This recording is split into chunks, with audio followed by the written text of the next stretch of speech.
சின்னெல்லாம் முக்கியம் இல்ல, முதலமைச்சர் ஸ்டாலின் முகத்துக்காகவே நாங்க திமுக கூட்டணிக்கு ஓட்டு போடுவோம். டிவிலையும் போட்டாங்க. அவர்தான் நாங்க போற பஸ் எல்லாம் இப்ப ஃப்ரீயாக்கி இருக்காரு என்று நன்றி பெருக்கோடு சொல்றாங்க. அதே போல ஒரு தொலைக்காட்சி நீலகிரி மாவட்டத்தில் இருக்கிற தோட்ட தொழிலான பெண்கள் கிட்ட நம்ம அரசோட திட்டங்களை பத்தி கேட்கிறாங்க. அந்த சகோதரிகள், நாங்கள் தேயிலை பறிக்க அதிகாலையிலே வீட்டிலிருந்து கிளம்பி விடுவோம், அதனால காலையில் சமைக்க மாட்டோம். ஆனா இப்போ எங்க குழந்தைங்க முதலமைச்சர் காலை உணவு திட்டத்தில் பள்ளிக்கூடத்திலே சாப்பாடு கொடுக்கறாங்க. காலையும் மதியமும் எங்க குழந்தைங்க ஸ்கூல்லயே சாப்பிடுறாங்க. அதனால எங்களுக்கு எந்த கவலையும் இல்லாம இருக்கு. அதே போல உரிமை தொகையும் ஒவ்வொரு மாசமும் சரியாக 15ஆம் தேதி வந்துடுது.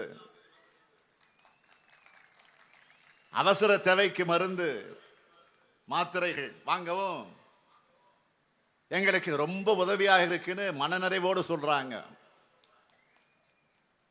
அது மட்டுமல்ல, எங்களோட நீண்ட கால கோரிக்கை ஏத்துக்கிட்டு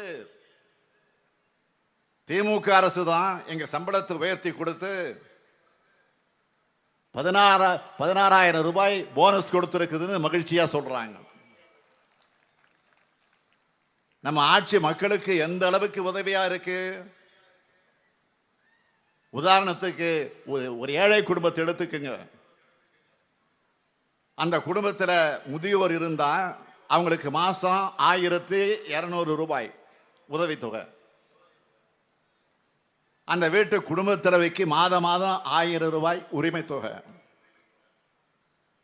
அவங்க வீட்டில் கல்லூரிக்கு போற ஒரு மகள் இருந்தா புதுமை பெண் திட்டத்தில் மாதம் 1000 ரூபாய். அதே வீட்டில் ஒரு இளைஞர் இருந்தா அவருக்கு நான் முதல்வன் திட்டத்தில் இலவசமா ஸ்கில் ட்ரைனிங் கொடுத்து நல்ல நிறுவனத்தில் வேலை வாய்ப்பு. அந்த வீட்டில் இருக்கிற 3 பெண்களும் விடியல் பயணம் திட்டத்தில் பேருந்துல இலவசமா பயணம் செய்யறதுனால மாசம் எப்படியும் 2000 ரூபாய் மிச்சம். அதாவது நம்ம திட்டங்களால நேரடியாக ஒரு குடும்பத்திற்கு மாசம் 5000 ரூபாய் போய் சேருது. அது மட்டுமல்ல, மக்களை தேடி மருத்துவம்னு ஒரு முன்னோடி திட்டம். இதுல 1 கோடி பேருக்கு நேரடியாக அவங்க வீட்டுக்கு போய் மருத்துவம் பார்த்து டெஸ்ட் எடுத்து மருந்துகள் கொடுத்திருக்கிறோம். பல லட்சம் பேருக்கு நோய்கள் ஆரம்ப நிலையிலே கண்டுபிடிச்சு தீர்வு கண்டிருக்கிறோம். தமிழ் புதல்வன் ஒரு திட்டத்தை அடுத்து அறிவிச்சிருக்கிறோம். அதாவது மாணவர்களுக்கும் மாசம் 1000 ரூபாய் விரைவில் தரப்போகிறோம்.